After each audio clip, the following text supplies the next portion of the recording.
Okay. Put that full rich. All right, then master switch, we can turn that on. So both? Yep.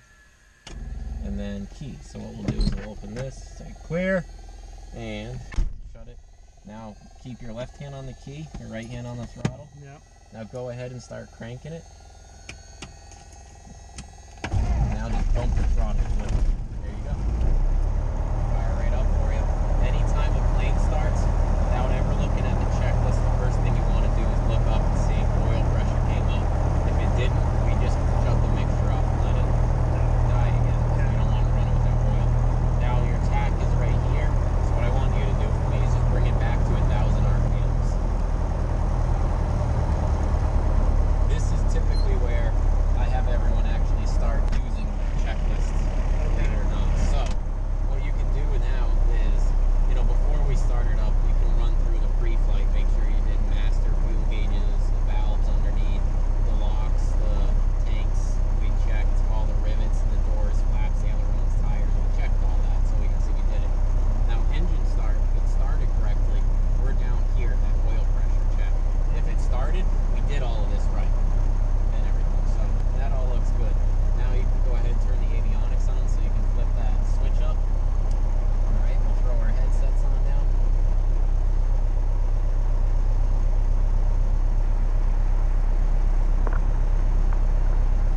Now with your headset, it won't matter quite as much, but just so you know, typically you're going to want your headset switched. Yeah, so if you twist it that way,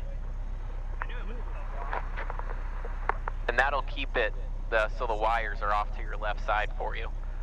And the other thing is, like, if you ever get a noise canceling headset or anything, the left side is always going to be the side with the mic, and the right side is going to be the other side that doesn't have the mic. Gotcha. So that's kind of just the way they are intended to be used. But it does have the boom, so like technically if I wanted to, I could switch it myself, so that way the wires are over on the right side. Cool. So when you first kick on the avionics, it's gonna, start revving itself up here and everything. It's gonna start looking good. And the GPS is always gonna come up to this screen right here. Now, on the screen, what we're looking for is the database to see if it ever expired or anything like that. As of right now, it is expired. What that means is that we can't use this for IFR. We can still use it for VFR flight. So for us, it's not a big deal. We don't need to worry about it. So it says it expired the 26th of April. So you're basically just going to click the enter button to agree with that. And what you're looking for here is that the CDI, this needle, is half left and half up. So see how the crosshairs on the top left corner there? Yep. That means that it's talking to each other, working correctly. So you're going to hit the enter button again. Okay. There you go. Now we're on the main screen. So the frequency for Mansfield here is 123. It's got a little diagram for us, and everything's looking good. One thing I like to tell everyone is, before we make our first radio call or somewhere right now, instead of just talking and kind of hoping we hear people back, we'll test the squelch to make sure the volume's set to the point that we can hear people, especially different people getting in and out of the plane with different headsets. We might have to adjust the volume so that you can hear it. So just push this button in right here. Can you hear that static? Yep. If you can hear that static, that means you'd hear people talking. Okay. So you're just going to kind of get it set and then click it off, and that means you would hear if there were other people talking and everything like that. At the towered airports, it's nice. You just call ground. If they respond, then you know. They're here now. Exactly. Gotcha. So, all right, everything's all set there. So now we'll keep going with the checklist. So after that, it says mixture and flaps adjust. So what we're going to do is bring the mixture back to the T for taxi, is what I like to say. All right. Leaning the mixture for taxiing allows the spark plugs to run a little hotter. It keeps them cleaner when you're on the ground. And then the flaps will adjust, so those are down. We're always going to look. They are down with the lever, and look outside and make sure visibly that they're down as well. Okay. All right. And then the ATIS, AWOS, and ASOS, we don't have one of those, so we can't get that. So normally you probably set your altimeter based off the altimeter setting that Correct. they gave you, right? Yes. Here, we're just going to set it to field elevation, which is 122 feet. So twist that altimeter to make it look like it's reading roughly 122 feet. Okay. Something like that. Perfect. And then Lastly, we have the heading indicator we can adjust with the compass as well. I usually do right at that same point. If this air bugs you ever, let me know. You'll see in the summer I'm usually hanging halfway out this door. That's the AC for us. That's all right. All right, so now, Head west inbound landing, man. after that, we have our taxi clearance. So this is, have you been to an untowered field where you announce? I've actually landed here and done some work here, but it's been a while, so. That's fine. I'll do the radios for us today so you can kind of just listen in on them, see, and I'll explain what calls I'm making and why. But before we do the taxi, we'll actually do our taxi checklist to make sure everything's set, which is going to give you a chance to feel what the brakes are like as well. Right. So the taxi checklist is basically just brakes and instruments and then fuel pump off. So you can kick the fuel pump off. And now instruments, this is also where you could adjust stuff as well, is just checking your flight instruments, which is the 6-pack. So you want to go through and see that they're all reading as far as now correctly. So something like, okay, our airspeed's reading 0, the artificial horizon says we're level, the altimeter set to field elevation, turn coordinator says we're level, the heading indicator matches with the compass, and the VSI is reading roughly 0. So just a little check like that to let the examiner know that you understand the instruments and that they are reporting correctly. Now the brakes, I'll give you a demonstration on the brakes. So if we pull up on this without pushing the button and let go, now the brakes are off. And if I give it a little gas, we'll start moving. We want to stop, we just pull up on it nice and smooth. It'll bring us to a stop. If you want to set the parking brake, you just basically push this button down and pull up with your hand. You'll feel it click, and then keep letting go on the back, and then let go of the button. Now the parking brake's set. Okay. So why don't you give that a little shot? Pull up on it without pushing the button. There you go. Pull up, now let it down. Now the brakes are off. So now if you give it a little bit of throttle, it'll start rolling for you.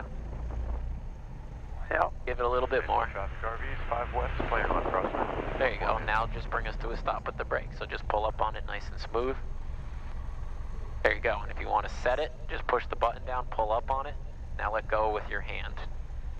There you go. Now the parking brake's set. Okay. So that's simple.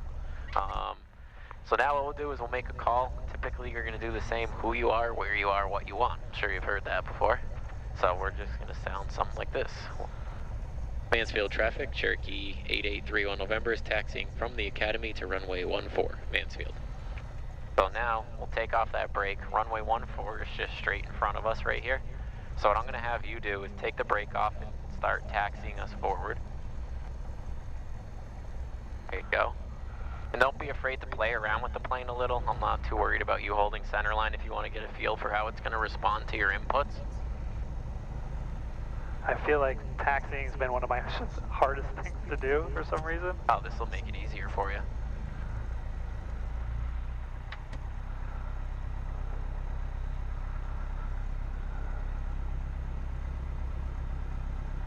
There you go. Now what I'm going to also have you do is, well, so you can get a feel for the plane, we're going to kind of make a big loop. Okay. We don't want to sit at the hold short line and do the run-up because this airport doesn't have run-up pads. Runway 32 on the opposite end, hence like taxiways that are really close to each other, so we can there. Here what we're going to do is pull off to the side in a little bit and do it, but I want you to get a feel for how the plane and the rudder pedals are going to, how the plane's going to respond to your input. So all I want you to do is take a left here and then your first left again. We'll just kind of make a big loop and come back into this area here.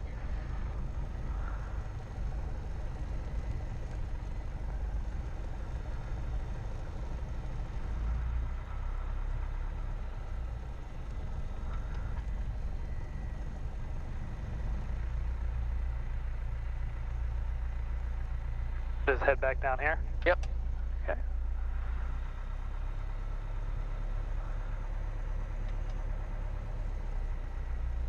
Mansfield traffic RV, midfield left crosswind, 14 Mansfield. You seem fine with the taxiing. I don't know, maybe it's the Maybe the Cessna. Cessna, you know? And it really, you'd be surprised how well sometimes some people pick up one plane as compared to a different airplane. This does feel easier to me, I don't know why. It's probably because it doesn't have differential, so it's not like locking up and kind of skiddy, you know what I'm saying? It's just pivoting a wheel for you. Yeah. Now what I'll have you do is kind of hug the grass line right here off to the left, so just keep turning. And what we're going to do is we're going to stop over here. That way we're not blocking the whole short line or the ramp taxiway and stuff while we do our run up. So just keep it going. You can even go a little bit more to the left if you want. Cool. Now somewhere around here where our plane can get out, we'll bring it to a stop. So just close the throttle and pull up nice and smoothly on that lever. Okay. Alright, so now it's set. The one a little annoyance that we're gonna have get looked at is for some reason that I think they need to just re-bleed the brake lines a little more. We just got it back from the 100-hour inspection, so when we rev it up, let's see if it does it. When we rev it up to 2,000 RPMs, which is what we're gonna do. Nope, it's holding. Maybe they already did fix it then, perfect. Sometimes you'll see it kind of wants to roll a little ahead of you when you start revving it up, so you just gotta hold on to the brake a little pressure is all. Gotcha. So, right here, now we're on the before takeoff. So flight controls, let's check those. We'll make sure that they're working. All right. Cool. Is it hard to check the? If you look over your left shoulder, you'll see the elevator actually, and you That's can pull it. Yeah. Cool. Now I'm going to show you a little trick too. When you do these, have you ever heard of drawing the box? I have, yes. Okay. To the So- northwest to join the left base downwind for runway 14. I think that was Central traffic RV But back taxi. basically, you want to push it all the way forward, turn it all the way to the left. What we're checking here is going to make sure with the full range of motions that it's both free and correct. So here's a little trick. Anytime you're holding onto the yoke, if you stick your thumb out, whichever way your thumb's pointing, that surface should be up. So we can see the left aileron right now is up, and the right one is down. Now what I'm going to have you do is pull it straight back all the way. It's down even. There you go. Now you can see your thumb's back as well, so the elevator should be up. So if you look in the back, or the stabulator, sorry, then that looks good. So now twist it all the way to the right. Now the right one should be up. Yep. The left one should be down. Yep. And now push it all the way forward. And there you go. So now you can see you went through the full range of motions and it didn't get obstructed and everything's working properly. Gotcha. So all that looks great. You can go ahead and put it back to neutral. Now, this is where we're going to switch tanks. So what we're going to do is you can put the mixture back to full rich right here. And now, anytime we switch tanks, we're going to turn the fuel pump on. So you can turn the fuel pump on. Now you can switch it from the right over to the left where that line is. Whoop. Can it go too far, or is it? It'll shut it off if you do. So just line it right up on the line. There you go. Okay. And then turn the fuel pump back off. And now you can see we still got good fuel pressure. The engine's still running. Everything's looking good. Now we're going to do our run-up test that you did in the Cessna. So in this plane, if you look, it says power adjust to 2,000 RPMs. So nice and smoothly walk it up till it gets to that 2,000 RPM point.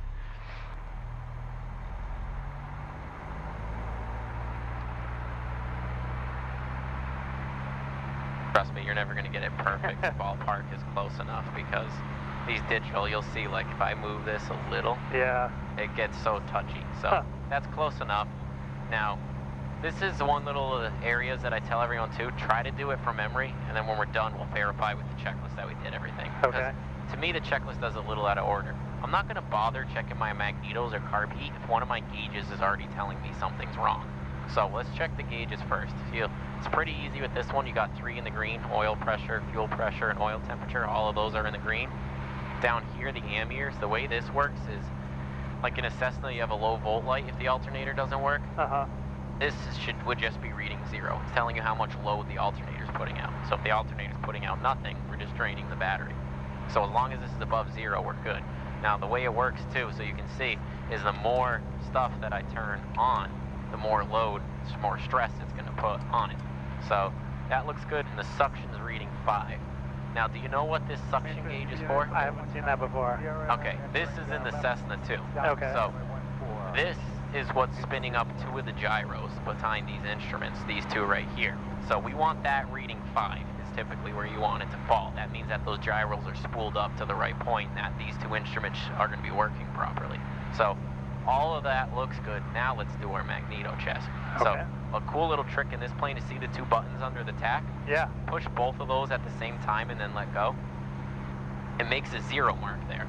So Okay. now take your key, turn it 2 clicks to the left. That's your right magneto, and it's telling you we lost 70 RPMs. We're allowed 175 RPM loss. So now go back to both.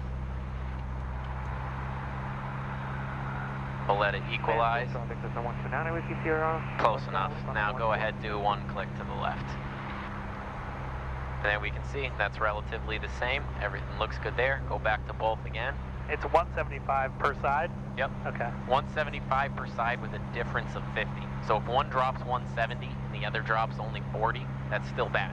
Got it. Right. So now hit any button again, it'll go back to a normal tack for you. And now we're going to test our carburetor heat. Our indication that the carburetor heat is working is if we turn it on, we'll see a reduction in power. So bring that on. Left stage, runway 14, anti-municipal. Now you'll see that power loss. There we go. That means it's working. Now nice and smoothly bring the throttle down to idle with that on. What we're going to do is check to make sure that with that decrease in performance, if we needed to land with it on, where the power is set to idle, this engine's not going to conk out or anything. So literally here, we're just making sure the engine's still idling fine, which it is. Yep. So now you can turn the carb heat off. And now you can bring it back to 1,000 RPMs. 1,000 RPMs is kind of like the happy place for a plane to idle at. So now we'll run through the checklist and verify that we did hit everything we said we were going to. So did we bring the power to 2,000? Yep. Did we check the ignition switches? Yes. Did we check the carb heat? Yep. Did we check the engine gauges? We did. Perfect. And then the vacuum and ammeter were these two right here, and we checked both of those. Right. Now what we can do is power, did we reduce it? We did. Cool. Now instruments, so that's just saying run through the flight instruments again, make sure they're still all looking hunky-dory. Yep, they look like, yes, 0, Exactly. horizon, Yep. 122, this match, and more or less 0 for the vertical speed. Kind of funny, but the vertical speed is the one instrument that you can have be off and counted as the 0 mark, because it measures a trend. Trust me, we're going to go through all these instruments on the ground, the systems and stuff, but wherever it is when you're on the ground, you call that the 0 mark. Really. So if it was even 100, we call that the 0 mark, and that's basically it. Gotcha. So everything's looking good, and instrument's good. Fuel pump, we'll turn that on now, so you can go ahead and click that on. Fuel pump on. Alrighty. Comms and nav set, so we got the GPS and the COM 1 here is at Mansfield. So have you used a 430 before? I've used it in my simulator, again, self-taught. Yep. So my trick is, we know we're coming back to this airport, right? So there's a page on here. There's chapters and pages. So the big knob changes chapters, the small knob changes the pages through them. So there's only 4 chapters. So if you take that big knob, twist it all the way to the right, it's going to bring you to the nearest chapter. Page 1 of it is the nearest airport. So obviously the closest airport to us right now is Mansfield. So if you push this button in, it'll make a cursor. That's the only job of that button. Okay. If you push it in, it's to only make or take away your cursor. Now, you can see it's highlighting Mansfield, right? So what we're going to do is hit the direct button, saying we want to go direct to Mans, and it's going to say, hey, is this the airport you're thinking that it is in Mansfield, Massachusetts? We're going to hit enter to say yes, and then it's going to say, do you want to activate it? So we're going to say yes. Clear runway 14. Now it'll come back here. This is chapter 1, page 1. Page 2 is our map. So if you twist the small knob once to the right, boom, there's a map. Gotcha. Now, one thing to tell you too is, I talk a lot, and I know that, and I'm going to teach you absolutely everything you can. I'm not expecting you to retain all the information that I'm saying, so don't kind of feel overwhelmed ever. Sure. If you ever say, hey, I just need to focus, don't be afraid. You're not going to offend me by any means telling me to shut up a little bit. Fair enough. But, so everything's set there, and now we can get the doors, the flaps, the lights, the transponder. Cool, so transponder's on. We can turn the landing light on. I got my door latched. Landing light on. All right, and now what we'll do, I'll let you get situated first. There it is. All right. No one's behind us that I can see, so what you're going to do is, why don't you pull us up to the hold short line over there for 1-4. Now, it's going to be a little tighter today, but I'm going to take you out of the pattern. We're going to head out to the east for a little bit, and I'm going to teach you a couple of small little tricks today.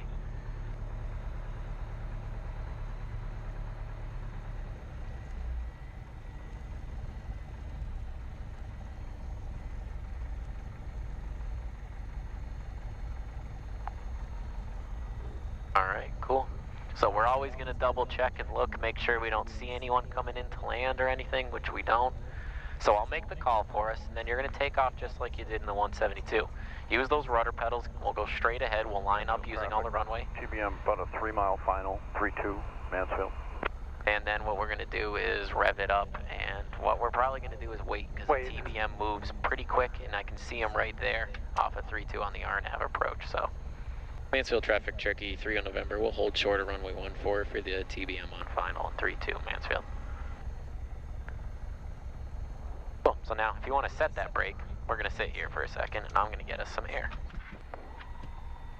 And just so you know, there's vents right here. Those are... We'll make for a left downwind for 1-4, Mansfield. You got plenty of time. All right, thanks. Oh, there is. Yep, cool. So what we're going to do is take off, so you can start rolling. Mansfield traffic, Cherokee 3 on November is taking off runway 14 and will be a straight out departure to the southeast, Mansfield. And Mansfield, Cessna 109 Whiskey Sierra on the ground crossing runway 422, Mansfield. So now, don't worry about V-speeds or anything right now. So just line up. Now nice and smoothly, make it take about 3 seconds. Walk that throttle in. 1, 2, 3. All right. There you go. You're gonna see you're gonna progressively need a little more and more right rudder. Now keep your hand on the throttle, just in case we need it. Yeah. Now we can look and see our airspeed's alive. So our gauges are in the green. Now nice and smoothly, just give it a little back pressure. Keep that right rudder in there. Give it a little bit more. Beautiful. Now just push forward a little bit on the yoke so you can see in front of where we're going, and you're up in the air. What I tell everyone, V-speeds, I'm sure you looked into them for the 172. Yep. Rotation speed is a hypothetical speed. It only exists under a certain set of conditions and weights. If you just go down the runway, let it build up speed, and nice and smoothly pull back on the yoke, you're going to have nice smooth takeoffs every time. Right. Now, so you don't have to fight that yoke the whole time. The trim's up here. Okay. So you kind of think about it. If I spin it this way, or you spin it that way, it's going to hit yourself in the back of the head. That'll push your nose forward. If you go the other way, you're going to hit yourself in your forehead. That would pick your nose up. That's what it'll do to the plane as well. All right. Oh, sorry. You're fine. So what I'm going to have you do is we're going to get up as high as we can, and then we're going to level out. We're going to cruise it out.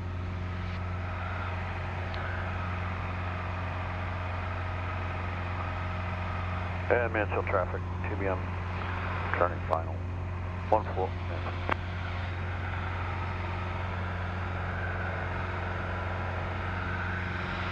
Cool, so now what I want you to do is we're going to level this plane out. We're going to try to hold, let's hold about 1,200 feet roughly, even 13 is fine. Okay. So I want you to pitch, then power, then trim. So pitch that nose level, keep looking outside and hold it on the horizon. A little bit more. You're going to be looking for a sight picture of about this right here. Now bring that throttle back while you're holding that pressure in, and bring it right back to about 2,400, 2,300 RPMs. You're going to need to take a decent chunk out of there, because this is an oversized motor for this plane. There you go. Now, the last part is trim it. I want to see if you can get this trimmed out nice, so that way it just holds our altitude for us. So just trim it till you don't feel any pressure, and then literally just take both hands off the yoke and relax, and we'll see what it does. We'll make some adjustments if need be. See, look at that. Got it trimmed out nicely.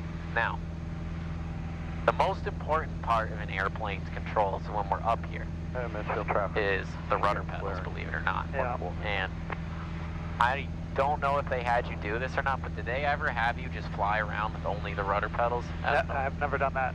Okay.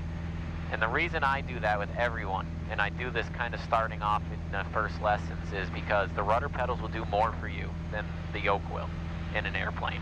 And it's very common that you're going to want to go for the yoke because everyone's used to driving a vehicle. Right. So what I want you to do is just completely let go of that yoke. This plane's not going to do anything crazy or scary.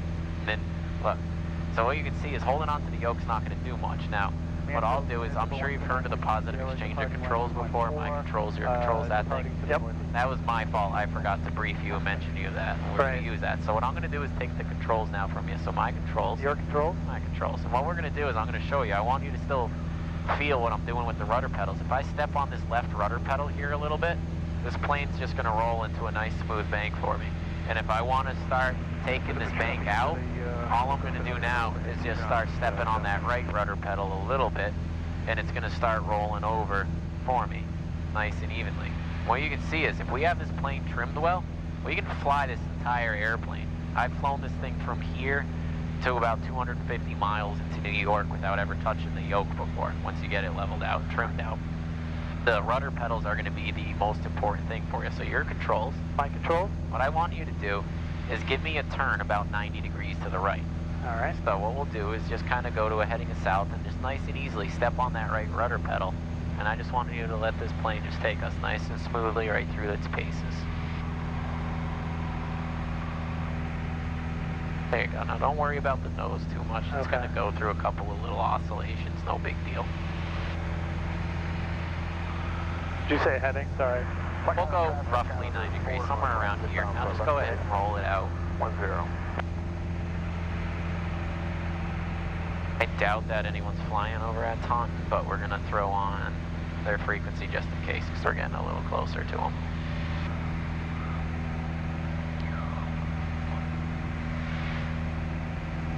Alright, nice job. Now, if I asked you to make this airplane climb without touching the yoke, how would you do that? More power. Exactly. No, I'm just seeing where your head's at with as far as the different relationship between how a plane works. Now, whenever you level off, did you hear that little saying that I told you, pitch, power, and trim to level it out? Did they teach you that at Norwood? Yeah. Okay, that's a very common thing to teach. Now, do you know why we do those things in that order? No. All right, what I'm going to have you do now is give me a left turn to a heading of like roughly east. Okay. And we're going to head off this way a little bit. And I'm going to give you a demonstration as to why we actually do stuff in that order. Now look, have you ever flown this long without touching the yoke before? No, never. Isn't it amazing? That's great. It's nice and it's relaxing. So here's what I tell everyone. There's a secret in aviation, and that's that it's really not that hard to fly an airplane. So don't go home and tell everyone it's a lot easier than you thought, because I like my job. I'm just kidding. But, so, doing great. Now what we're going to do is I'm going to show you kind of some examples of why we pitch, power, and trim. So we're not going to touch anything else. What I want you to do is pitch this nose up for me. So you can use that yoke. I want you to pull back. And what I want you to do is you can make it a little bit more aggressive. What's happening to our airspeed as we climb? Should be slowing down. Right. What about the tachometer? Looks like it's going down as well. All right. So now if we let the nose forward, so go ahead and pitch it forward a little bit for us.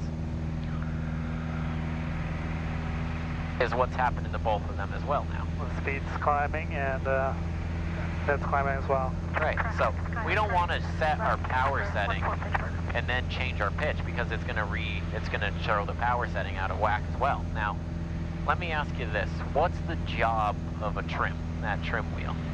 I mean, just to make sure that the plane is kind of staying stable and whatever you're trying to do, whether it's. So if you were going to say, it's basically, if you fill in the blank for me, when you set the trim, you're holding it to set a specific pitch. That's what everyone thinks. It's actually set to hold an airspeed, believe it or not. So the reason it's pitch, power, and trim is we're setting the pitch first, so that way when we set the power, that's going to stay constant. Now if you look, we've got this thing pretty much trimmed out. I'm going to take the controls from you here for a little bit, so my controls. Your controls? And what we're going to do is I'm just going to kind of keep it level, and I'm going to trim it a little bit more. So basically you can see it's kind of holding us level. We're doing roughly 100 knots right now, right? Yeah. So this might be a little more difficult for me to demonstrate today with the cloud base. But if you watch, if I bring this power back, and I'm literally not going to touch anything, what's going to happen is the plane just slowed down. Because it slowed down, we lost lift, so that nose is going to go forward. Now as it goes forward, we're going to pick up speed. Because we're picking up speed, that's going to increase our lift, and what you'll see is this nose is actually going to start coming back up. And what it's going to do is it's going to go through a couple of these oscillations until it finds 100 knots again. And then it'll actually settle down right back at 100 knots. Now it'll do the opposite. If I add power here, what's going to happen if I don't touch anything is that this nose is going to start rising for us. Now as it's rising here, what's going to happen is we're going to start losing airspeed. Yep. As we lose this speed, we just lost a little bit of lift, and what you'll see is that this nose is going to start coming back forward for us. It'll literally go through a couple of these oscillations until it gets set on 100 knots again. So first we set the pitch, then we set the power to get our desired speed, and then we're trimming it level to basically hold that speed for us, believe it or not. Huh. So your controls. My controls? Your controls. Now, what we're going to do is kind of start moving back towards Mansfield a little bit. So the reason I had you set Mansfield is we knew we were going back. Now it's already in there, our waypoint 1 Bravo 9. So when we want to get back, all you have to do is hit direct, enter, enter, enter. And there you go. Now we're just going to follow the magenta line. If we hit the down arrow, it'll zoom in for us. So why don't you give me a left turn? What I want to see if you can do is you can do the left turn first if you want. I want you to see if you can hold 1,500 feet, unless it's going to put us in the clouds. I want to see if you can hold 1,500 feet and fly us all the way back into Mansfield using just those rudder pedals. Okay. Like I said, once we get done the turn, if you needed it, you know, to level it off and adjust the power and the throttle and stuff, go ahead and do all that. But once you get it trimmed out to your liking, I want to see if you can just fly us back with those pedals.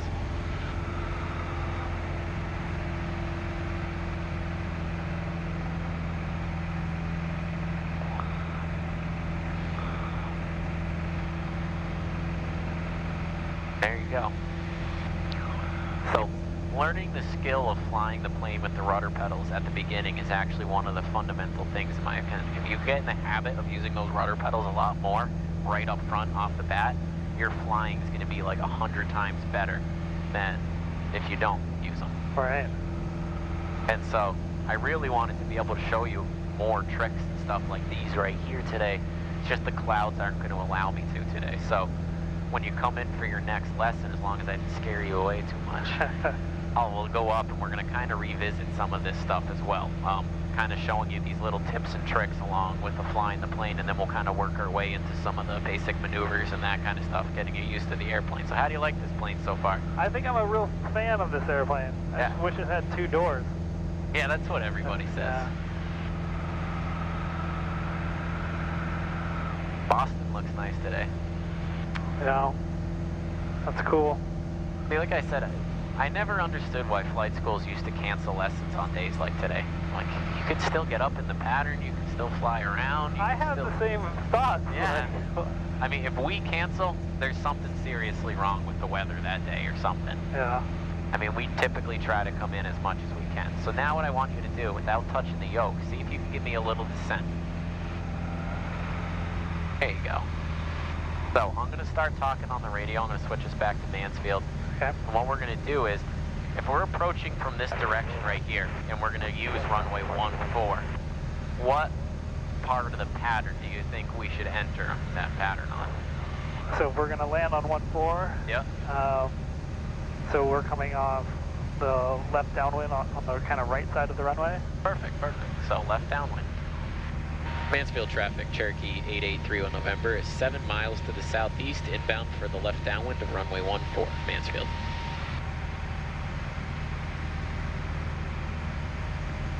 Well, spring is here. All these trees have leaves on them. I know, finally. Although it does kind of feel like we went from winter to summer with no in between. Yeah, it was a long winter, I feel like. It started off brutal with those cold temperatures and stuff like that when it was like negative 11 or something, negative 20. Right. Yeah, there was that 1-2 week spell that was just brutal, I can remember. Exactly. So it's a little hard to see because our altitude's a little low. So what I'm going to have you do is kind of level us out right here at 1200. That's TPA anyways.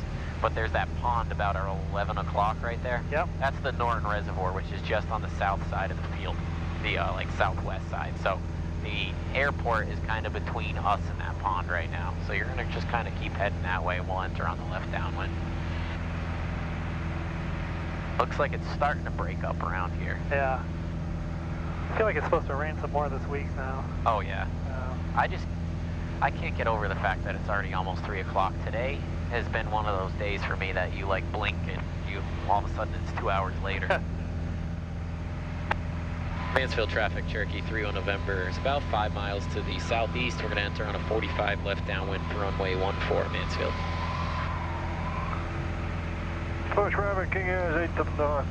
Gonna be left base for run. So it's kind of, like I said, because of our altitude, it's right off our nose. Yeah, I can see it, I think. Yeah, cool. So just keep going in, and I'm literally going to have you fly this thing all the way around the pattern down to the runway without as much as we can without touching those, the yoke.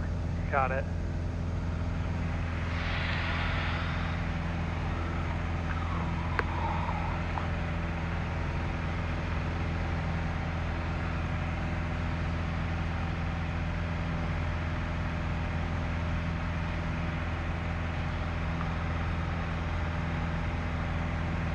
Cool. So what I want you to do is see if you can adjust the throttle to slow us down and make us lose a little altitude.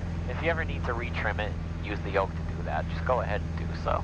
I'm not going to have you kind of fighting this thing all the way around. All right.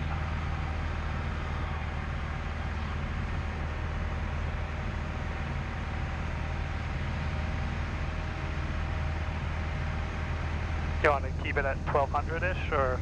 Yep. Okay. Mansfield traffic, Cherokee 3 on November is entering a left downwind for runway 14 Mansfield.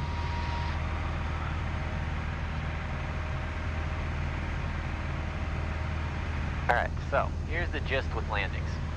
When we are on final, and I'm going to kick us out nice and wide on this one, we're not going to turn base where we normally do to let you get a feel for the plane. So you can start using the yoke now actually, so you can kind of feel what she's going to do for you. Now, feel how nice and relaxed you are on these controls. This is always how you want to fly an airplane. If you ever catch yourself squeezing this thing, tell yourself to relax that pressure, because this plane's actually going to give you inputs and talk to you, and you'll feel it through the yoke, and that's how you're going to know how you're set up. But just use the ailerons left and right to move us over the center line. Use the rudder pedals. Now, don't be afraid to kick them. I call this dancing on the rudder pedals to get a little motion going. Gotcha. But keep the nose straight. And what you're going to do is when we get over the runway, we're going to kind of level out. We're going to bring the power out a little and nose up a little. And if you look at the far end of the runway, we're going to try to touch the nose to the end of the runway. If the nose blocks the runway, that's how we know we flared too much. Okay. So everything's looking good. We're going to beam those numbers here. So you're going to bring it back to about 1800 in this plane. This plane's a lot heavier, and you'll see it's going to sink a lot more than a 172. These landings are going to be kind of like, hey, this thing actually does want to land. Okay. And base to final, 6 months. So what you're going to do now is nice and smoothly pull up on the first notch of flaps until it locks in. Cool. Now, if you reach up, keep looking forward. Now spin it so you're going to hit yourself in the forehead. And that'll give you some nose up trim. There you go. Now we're going to turn base right about here. So we'll start that nice smooth turn to the left, and you can use the ailerons with the rudder as well.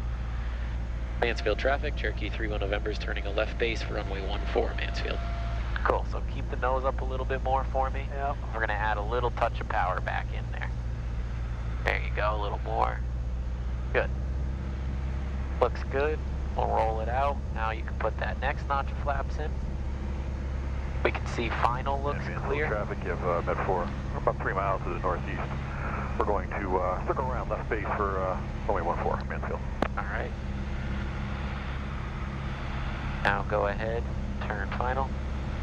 Mansfield traffic, Cherokee 31 November is on final, runway 14, Mansfield. All right, so see where those numbers are painted on the runway? Yep. I want you to point the nose straight at them for me. Basically, we'll use that as what we call our aiming point, which means if we never flared, that's where we would first come in contact with the ground. So what I want you to do now is bring in that last notch of flaps. Okay, I want you to give it a little more nose up trim now. There you go, keep cranking it. Whole bunch in there. I'll get that for you. Okay. There you go. Now, keep your hand on the throttle. Got it. Bring the power back a little bit more. Keep it pulling back. Okay, now point that nose at 14, like you're almost trying to crash into the numbers. So a little more forward, a little more forward. There, you're going to have to fight that pressure a little bit. Now keep it coming in towards those numbers, just like you are. Keep it forward, keep it forward. Now you see we're going to get pushed off a little with the wind, so you're going to hold that left wing down just a little. We got the short final today. Now nice and smoothly start walking that power out. Now start pulling back on the stick a little. Try to touch the nose to the end. Back, back, back. A little more back, a little more back, a little more back. Nice and smooth. Back, back, back, back. Not bad. Now one little thing. See how you push that nose forward right there? Yeah. Try not to ever do that. Okay. If you're going to, you're going to want to add power with it. Man, so you guys go ahead. We're going to try to break it off and land over at the helipad. But the reason for that is all that's keeping us flying at that point is our increased angle of attack. That increases the lift. If we decrease that, that's kind of why that landing literally would have been a greaser if you kept it back a little bit. Right. But that wasn't bad by any means. I have the same problem about every time. Should we go off here? Yep, get off here. Once we're completely past that hold short line, you can bring us to a stop. Mansfield traffic, Cherokee 31 November is clear of runway 14, taxiing back to the Academy, Mansfield. Cool, so we'll bring it to a stop here. Now cleaning this plane up, we'll take the flaps out, we'll turn the fuel pump off, we'll bring the mixture back to the T again, and you're gonna recenter that trim. Alright. And Mansfield traffic, Met Flight 4. We're Cool. going to Now go ahead, you can taxi us cross back over over. the, what is that, northeast corner.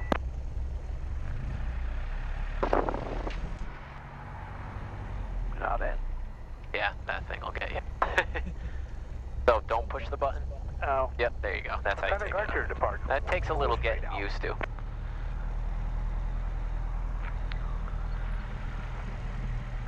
There was a turkey out here all strutted up and gobbling a little bit ago. We had all these turkeys. We used to live in Lexington. Yep. And so many turkeys in our front yard.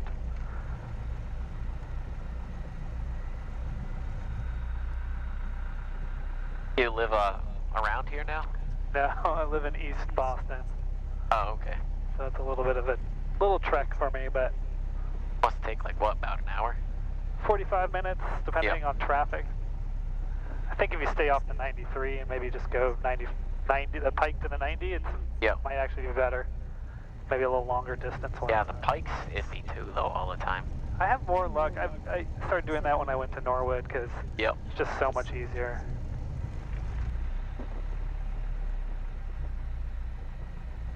See, I don't know Boston too well. Where are you from? I'm from West Brookfield, Okay. if you know where that is. Sorta. It's west of Worcester. Okay. I'm originally from Arizona. Oh, okay. Oh, you were doing some of the warm weather flying and stuff. Arizona's actually supposed to be one of the best states for flying. I believe that. I've never flown there. I've only Yep. done it here, but. So if you don't mind me asking, see, here's a hen right here. Oh yeah. But what made you move out to Massachusetts? My wife got a job with Boston Children's Hospital. Yep. We were looking for a bit of a change. I'm from Arizona. She's from Florida. Okay. We'd been living together, married, and for about 10 years, and Yep. we decided to just move. And I have my college roommate works for the Red Sox. Yep. So I get tickets. So I was like, all right, Oh, that's nice. I'll come to Boston, and we love it. So you guys live in more towards the city part of Boston, or kind of the rural outskirts? So we're like 3 or 4 T stops from the city. Okay. So we're, where Suffolk Downs is? Yes. Yeah, I live Okay. right next to. I can walk to Suffolk Downs. Got ya. Very close to Logan as well. Yeah. So you must hear them. A lot. It's pretty loud. We have like all the houses by us. They've got subsidized windows that Yep. are like super thick. Mansfield traffic, Cherokee 31 November is crossing runway 4 and 22 on the ground, Mansfield. Cool, so what we're going to do is bring it up to the fuel pump, we're going to fill it up, and then we're actually going to tie it down, cover it up for the night. Awesome. Because it looks like it might rain. We don't always put the cover on, we'll do everything else as far as tying it down, cowl plugs, pitot cover, that whole 9 yards. Right. But as far as rain and stuff like that goes, if it's not going to rain, we don't bother throwing the cover on.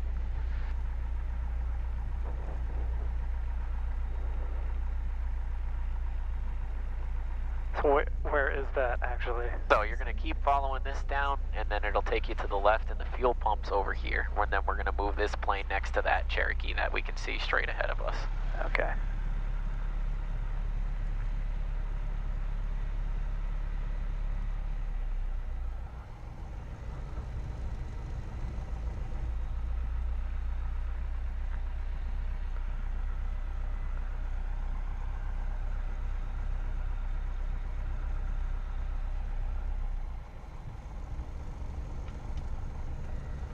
Right on the line. Oh, we stay. Yep. Sorry. No, you're fine. Getting used to the airport and stuff. You don't got to apologize. So not this turn right here, but you'll see the next one that branches off. So we're on this side of the pump. Then you'll see there's, if you want to follow that yellow line, we won't hit the wing or anything. But there's those 2 bars. You want to stop the nose wheel on those 2 bars is the goal. And even if you stop before it, it's fine, because it just makes it easier to drag the hose in front of the plane, so you don't have to drag it out and around the plane. Okay.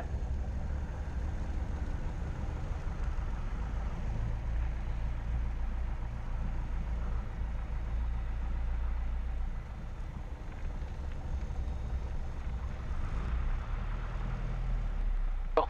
Right here. A little bit more. Keep going, keep going. If you kind of look in front of you, you see that double bar, maybe, maybe not, like right in front of you right here. Oh, that thing. Yeah, keep going a little more. Keep going, keep going, keep going, keep going, keep going. There you go. Right about there. Alright. Alright, now you can set the brake. Now remember that little saying? Yeah, no, you probably don't yet, but the electrical mixture master key, same thing to shut it down. So, let's turn the avionics off first with the electrical. Then the rest of it is the landing light will shut off. So that's it for electrical. Now, what we like to do, I'll show you this time, I'll have you do it when we move over, is we're going to cut the mixture back, and then nice and smoothly, we're just going to push the throttle forward. What that's going to do is it's going to burn off any extra fuel in the lines. That way, if we ever move the prop, it's less of a chance of it ever firing, even if for a second. Then we'll pull the throttle back down. Now you can turn the master off, twist the key out, throw it right up on the dash so we can see it as well. So cool. Now I'll show you how to top her off. This is going to be the highlight of your day right here. Have you looked into getting any of the audio cables for the GoPro? This one doesn't have a thing. Oh, it doesn't? Okay. Yeah, unfortunately. I inherited this one. Hey, that's the best way to do it. That's right. They're getting real expensive. Yeah, it's crazy. It's the only reason I don't have one yet. So I was kind of lucky to have this one, and it's great. Takes a little bit of work. So that's why I have this thing. Yep. Just another step. Yeah, that's all right. So I'm just gonna leave my stuff right here for now. Okay. Because we're just gonna be going over to there. So if we grab this binder. Now, one of the important things is whenever we get fuel, we always do need to keep the receipt that it spits out. So we're going to take this fuel card. Yep. We have it on that clip, so that way the idea is people accidentally took it home quite often. So it's a little weight to remember that you got it. Got it. So we'll hop out and we'll go over there. You always want to have the brake on or the tires chocked or both. The brake right now, it's not windy, so we'll be fine. So we're going to